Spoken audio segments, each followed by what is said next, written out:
Olá pessoal, olha eu aqui de novo nessa saga que não é a de Crepúsculo, mas é a dos mecanismos de eliminação.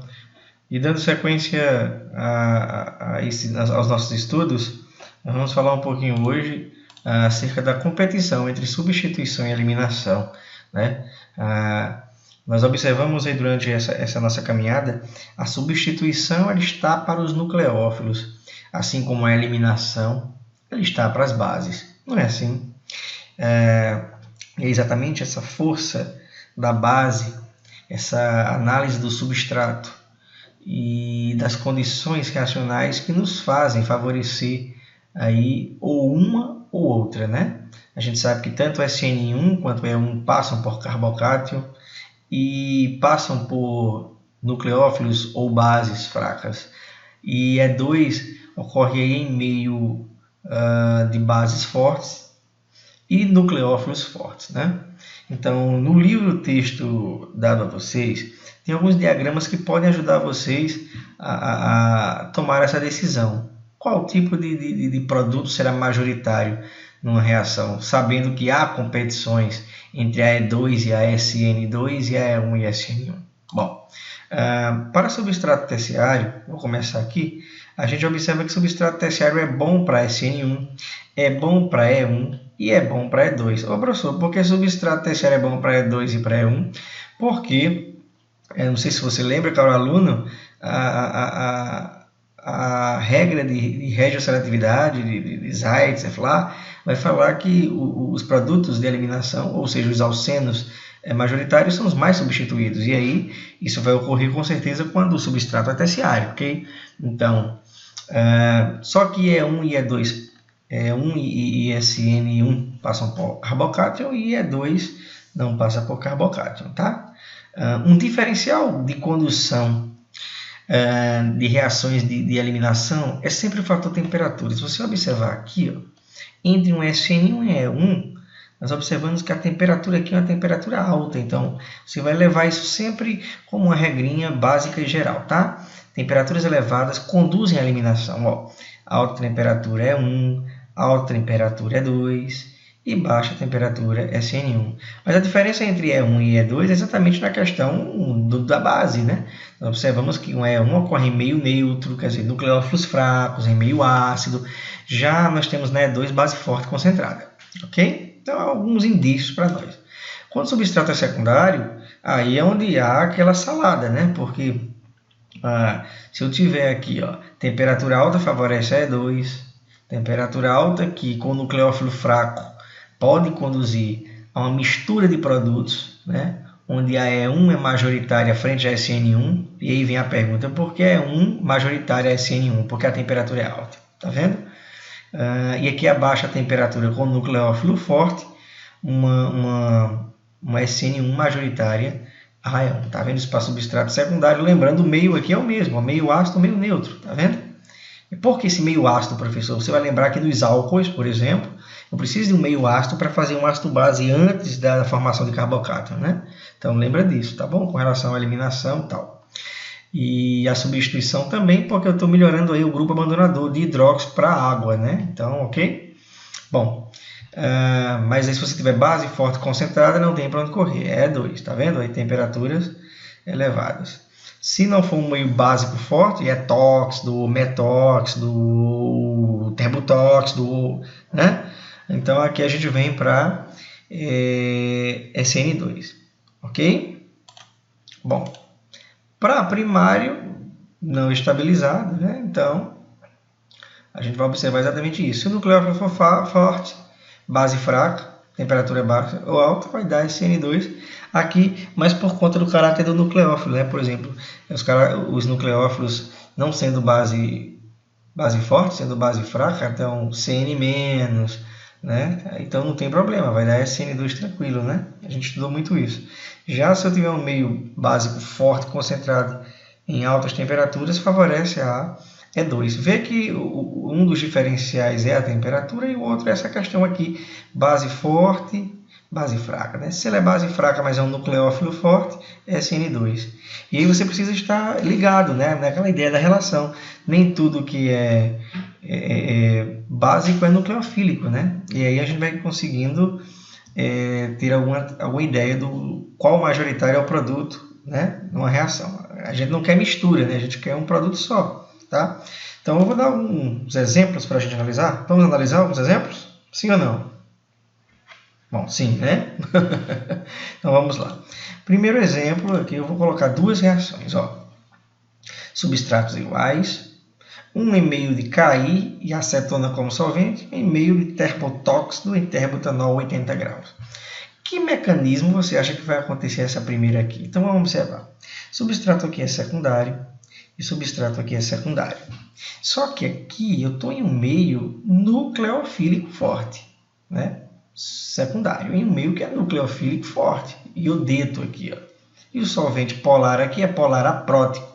Polar aprótico só falta bem cátions. Então aqui a ideia é que seja uma SN2, não é isso?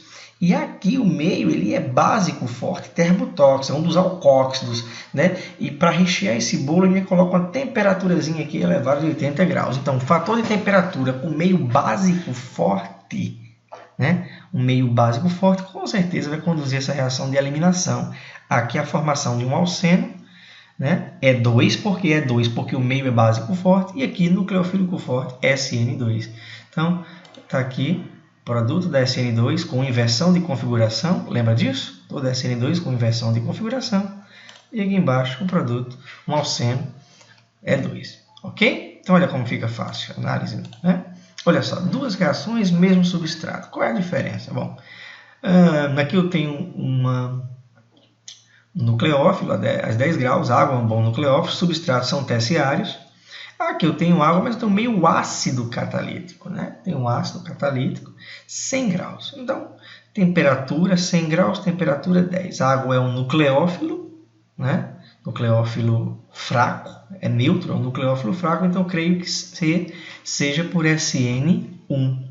Já no segundo exemplo de baixo, como eu tenho uma temperatura elevada, então creio eu que essa reação aí ela vai passar por um produto de eliminação de primeira ordem, por E1. Vamos analisar aqui as respostas. Olha aí, um de SN1, a água atuando como nucleófilo fraco, e uma de E1, porque aqui é 1, porque aqui eu tenho um fator de temperatura conduzindo a um produto majoritário de eliminação, ok? Bom, dois exemplos aí, F. Substratos aqui um pouco diferentes, né? Aqui eu tenho um substrato que, se eu comparar esse com esse, é um substrato, é um diastereoisômero, é um par de diastereoisômero, né? Um não é a imagem e semelhança do outro, eles são estereoisômeros. Qual seria a reação, o mecanismo de reação? Solvente DMF, DMF aqui, solvente polar, polar aprótico, né? Solvatador de cátion, então se é solvatador de cátion, vai solvatar aí o Na+, tá? Para nós. Eu tenho CN-, gente, CN- é nucleófilo. CN- nucleófilo forte, substrato secundário, mas o nucleófilo é forte, não é base forte, tá ok? CN- é nucleófilo forte, tá? Então, nucleófilo forte, solvente polar aprótico, só pode ser SN2, né? SN2 vai atacar aqui, expulsar o grupo abandonador, atacar aqui, expulsar o grupo abandonador, ok? Observa como é SN2, os produtos vão ter a inversão de configuração, né? O iodeto está para trás, o CN- vem para frente. O iodeto está para trás, o hidrogênio vem para frente. O CN- vem para frente, o grupo CN nitrila, né? Então, observe como é tranquilo. Dois meios nucleófilo forte, solvente polar aprótico, secundário, mas a gente decide aí a SN2 com inversão de configuração.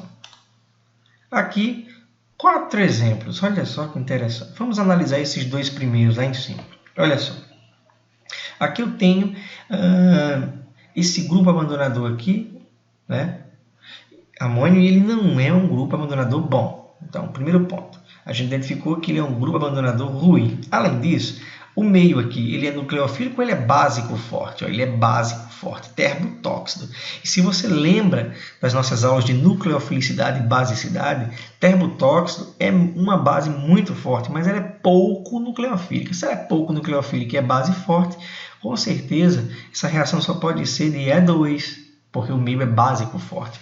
Outro ponto que a gente acaba achando interessante é aqui. Esse triângulozinho aqui é fator de aquecimento. Então, olha, deu aquecimento em meio básico forte, não tem para onde correr. É E2. Agora, a E2 ela segue ou Hoffmann ou Zaitsev. ou ela gera o alceno mais substituído ou menos substituído. E nesse caso aí da letra G e da letra H, elas vão gerar produtos de Hofmann. Por que produtos de Hofmann? Porque quando o grupo abandonador é ruim e a base ela é muito volumosa, o produto obtido não é da abstração do hidrogênio desse carbono beta aqui, ó, assinalado, nem desse carbono beta aqui. Vai ser desse carbono beta aqui e desse carbono beta aqui. Ok? Então, a gente tem esses dois produtos por E2, tá bom? Já os dois exemplos de baixo, né? Então, a gente aí vai ter produtos, eles são estereoisômeros, né? Um do outro, são diastereoisômeros, são estereoisômeros.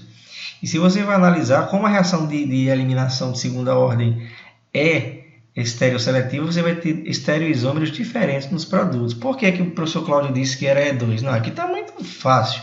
Eu tenho um meio básico forte concentrado, KOH hidróxido concentrado, e aquecimento. Então, aqui está na cara que é E2 também. Tá? Só que diferente do exemplo de cima, aqui eu tenho bases extremamente volumosas. Aqui eu tenho uma base pequenininha, OH-.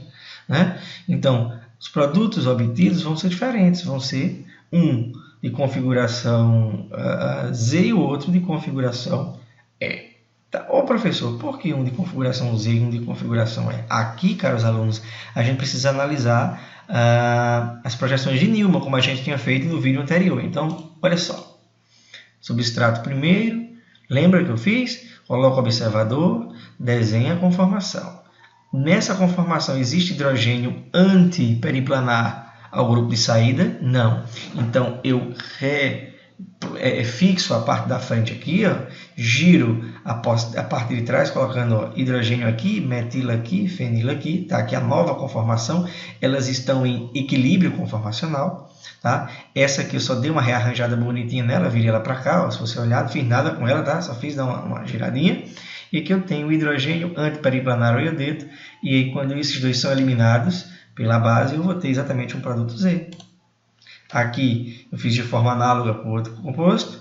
Direto aqui eu já encontrei um hidrogênio antiperiplanar ao grupo de saída. Reorganizei, eliminei e gerei um produto E. Se um produto é Z e o outro é E, ambos são estereoisômeros da classe dos diastereoisômeros. Então, tá vendo? Ó? Estereoisômeros diferentes geram produtos diferentes. Então, a reação realmente é E2 estereosseletiva. Tá ok? Bom, outro exemplo para vocês aqui foi um exercício resolvido. Dê os produtos ou produto de cada reação abaixo e propõe um mecanismo razoável para os produtos formados, ou produto. Ó, eu tenho aqui duas reações. Nessa daqui, eu tenho um substrato terciário. E nessa daqui, substrato terciário. Aqui eu tenho um meio básico e nucleofílico fraco. É um nucleófilo fraco, neutro, e também uma base fraca. Aqui eu tenho terbotóxido, de novo. Terbotóxido, pelo volume, ele é nucleófilo, não nucleofílico, mas ele é uma base muito forte.